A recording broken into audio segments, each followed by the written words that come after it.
Welcome to TJMS Tamil channel. ரொம்பவே பரபரப்பாக போயிட்டு இருக்க மகாநதி சீரியலுக்கான அப்கமிங் எபிசோட்ல காவேரி பயங்கர கோபத்தோட விஜய் திட்டினதுக்கு அப்புறமா விஜயும் பார்த்தீங்கன்னா ரொம்பவே சோகத்தோட அந்த இடத்த விட்டு வந்து கிளம்புறாங்க. இன்னொரு பக்கம் இது எல்லாத்தையுமே வந்து பார்த்துட்டு இருந்த சாரதாமாவால் வந்து தாங்கிக்கவே முடியல.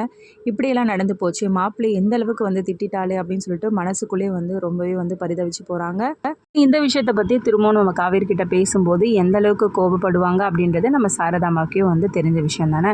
ஸோ அதனால் இதை பற்றி பேச முடியாமல் அவங்களால வந்து எதுவும் பண்ண முடியாமல் அப்படியே வந்திருக்காங்க. பக்கம் வந்து காவேரி திட்டாங்களே அப்படின்ற கவலையை விட மேலும் இந்த வீட்டு பக்கமே வரக்கூடாது அப்படின்னு சொல்லிட்டு காவேரி சொன்னது தான் பார்த்தீங்கன்னா ரொம்பவே வந்து கஷ்டமாக இருக்குது நம்ம விஜய்க்கு. பழைய ஞாபகங்கள் வரலாம் கூட பரவாயில்ல, எப்படியாவது காவேரியோட மனசில் கொஞ்சம் கொஞ்சமாக இடம் பிடிச்சி திரும்பவும் வந்து புதுசாக கல்யாணம் பண்ணிக்கணும் அப்படின்னு சொல்லிட்டு தான் நம்ம விஜய் வந்து நினச்சிருந்தாரு. ஆனால் இப்போ நடக்கிறதெல்லாம் பார்த்தீங்கன்னா கொஞ்சம் கொஞ்சமாக வந்து விஜய் விட்டு காவேரி விலகி போகிற மாதிரி தான் வந்து கொண்டு போயிட்டுருக்காங்க. ஏன்னா வந்து ரொம்பவே வெறுக்கிற மாதிரியான ஒரு சூழ்நிலை தான் வந்து அமைஞ்சிருக்கு நம்ம விஜய். நடந்த விஷயத்துலேருந்தே இவங்க ரெண்டு பேருமே வந்து வெறுப்பேற்றிட்டாங்களே அப்படின்ற கவலையில் தான் அந்த காவேரி வந்து ஸ்கூலுக்கு கிளம்பி போயிருக்காங்க. இப்போ முக்கியமான விஷயம் என்னென்னு பார்த்தீங்கன்னா ஆல்ரெடி ரொம்ப கோவத்தோடு இருக்காங்க, வெறுப்பேற்றுறாங்க அப்படின்னு சொல்லிட்டு இப்போ திரும்பவும் வந்து அந்த நபர் வந்து கால் பண்ணி வந்து நம்ம காவேரி கிட்ட வந்து பேசுகிறாங்க. கார்த்தி என்ன பண்ணுறாங்க, சாரிங்க அப்படின்னு சொல்லிட்டு சாரி கேட்கறது மட்டும் இல்லாமல் உங்களை எனக்கு ரொம்ப பிடிச்சிருந்ததுங்க, ஆனால் அதுக்கப்புறம் உங்கள் கசின் சொல்லிட்டு சொன்னீங்கல்ல அவங்கக்கிட்டேயும் அதுக்கப்புறம் அவங்க வந்து உங்கள் அம்மாவுக்கு வந்து கால் பண்ணி கொடுத்தாங்க. அவங்க ரெண்டு பேர்கிட்டையும் பேசுனதுக்கு அப்புறமா தாங்க என்னோட தாட்டே வந்து சேஞ்ச் ஆச்சு. என்னங்க சொன்னாங்க அப்படின்னு சொல்லிட்டு நம்ம காவேரியும் கேட்க அதுக்கப்புறம் நடந்த விஷயங்களையும் வந்து அவங்க அம்மா சொன்ன விஷயங்கள் எல்லாத்தையும் வந்து சொல்லிட்டு இருக்காங்க. இதுக்கப்புறமா பார்த்தீங்கன்னா அவங்கக்கிட்ட பேசணும் அப்படின்றத விட கோவம் தான் வந்து அதிகமாகுது நம்ம காவேரி. ஓகேங்க, நான் உங்ககிட்ட அப்புறமா பேசுகிறேன் அப்படின்னு சொல்லிட்டு ஃபோனை வச்சுட்டு அதையும் நினச்சி பார்த்துட்டு இருக்காங்க நடந்த விஷயங்களை பற்றி.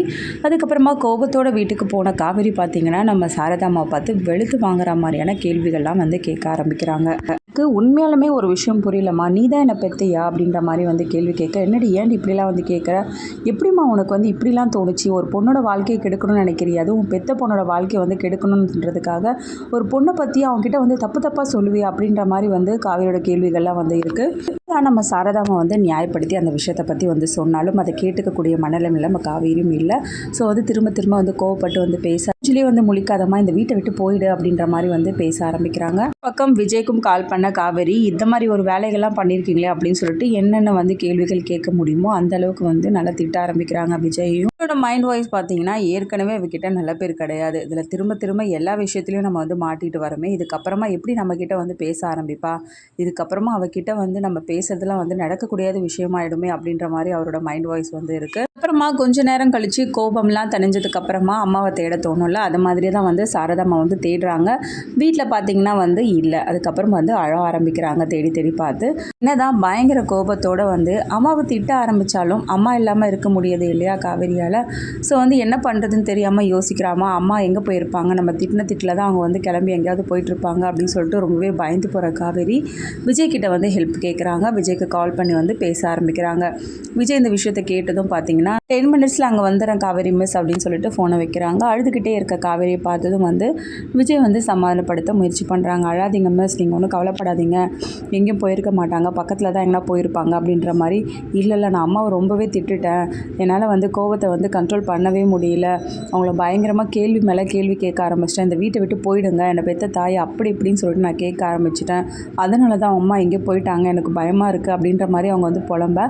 உடனே வந்து விஜய் பார்த்தீங்கன்னா ஓகே மிஸ், நீங்கள் சொல்கிறதெல்லாம் புரியுது, தயவுசெய்து அழாதீங்க, எங்கேயும் போயிருந்துருக்க மாட்டாங்க, பக்கத்தில் தான் எங்கன்னா போயிருப்பாங்க அப்படின்ற மாதிரி வந்து சொல்கிறாங்க. சரி நீங்கள் இருங்க, நான் போய் தேடி கண்டுபிடிக்கிறேன் அப்படின்னு சொல்லிட்டு விஜய் சொல்ல, இல்லை நானும் உங்கள் கூடவே வரேன் அப்படின்ற மாதிரி காவேரியும் வந்து விஜய் கூட வந்து கிளம்பி போகிறாங்க. காரில் போயிட்டு இருக்கும்போதே பார்த்தீங்கன்னா ஒரே குழப்பத்தோடையும் அம்மா எங்கே இருப்பாங்க அப்படின்னு சொல்லிட்டு தேடிட்டே வந்து போயிட்டுருக்காங்க இல்லையா. விஜய் வந்து சமாதானப்படுத்த முயற்சி பண்ணாலும் வந்து சமாதானம் ஆகலை. இன்னொரு பக்கம் இது எல்லாத்துக்குமே நம்மளும் ஒரு காரணமாயிட்டோமே, அளவுக்கு வந்து நடந்துருச்சு அப்படின்னு சொல்லிட்டு விஜயும் வந்து ஃபீல் பண்ணுறாங்க. சாரிங்க, இது எல்லாத்துக்கும் நானும் ஒரு காரணமாயிட்டேன், நான் தான் வந்து தேவையில்லாமல் இந்த மாதிரிலாம் வந்து பண்ணிட்டேன், நான் வந்து ஆன்ட்டிக்கு வந்து கால் பண்ணியிருந்துருக்கக்கூடாது அப்படின்ற மாதிரி வந்து விஜய் வந்து சொல்கிறாங்க. அது காவேரிக்கு என்ன பேசுகிறதுனே தெரியல, அப்படியே அழுதுகிட்டே வராங்க. அதுக்கப்புறமா நீங்கள் கவலைப்படாதீங்க மிஸ், கண்டிப்பாக வந்து கூடிய சீக்கிரம் வந்து ஆன்ட்டி கிடச்சிருவாங்க அப்படின்ற மாதிரி வந்து ஆறுதலை வந்து பேசிட்டு வராங்க. இடத்துல தனியாக உட்காந்துட்டு இருக்க சாரதாம்மா வந்து பார்த்ததும் ஓடி போயிட்டு அப்படியே வந்து அழ ஆரம்பிச்சு, அம்மா ஏம்மா என்னை விட்டு போயிட்டேன், நான் பண்ணதெல்லாம் தப்பு தாம்மா, என்னை மன்னிச்சிருமா அப்படின்னு சொல்லிட்டு சாரதாம்மா பார்த்து மன்னிப்பு கேட்க ஆரம்பிக்கிறாங்க. சாரதாம்மா பார்த்தீங்கன்னா எதுவும் பதில் பேச முடியாமல் நிற்க, உடனே அம்மா ஏதாவது பேசுமா, என்னை மன்னிச்சிருமா, நான் பேசுனது தப்பு தான், என்னை மன்னிச்சிருமா அப்படின்னு சொல்லிட்டு மன்னிப்பு மேலே மன்னிப்பு கேட்குறாங்க. சாரதாம்மா பார்த்து காவேரி, இல்லாமல் நான் எப்படி தெரியுமா பரிதவிச்சு போயிட்டேன், என்னால் நீ இல்லாமல் இருக்க முடியாதுமா, நான் ஏதோ கோவத்தில் வந்து பேசிட்டேன் அப்படின்னு சொல்லிட்டு சமாதானப்படுத்துகிறாங்க.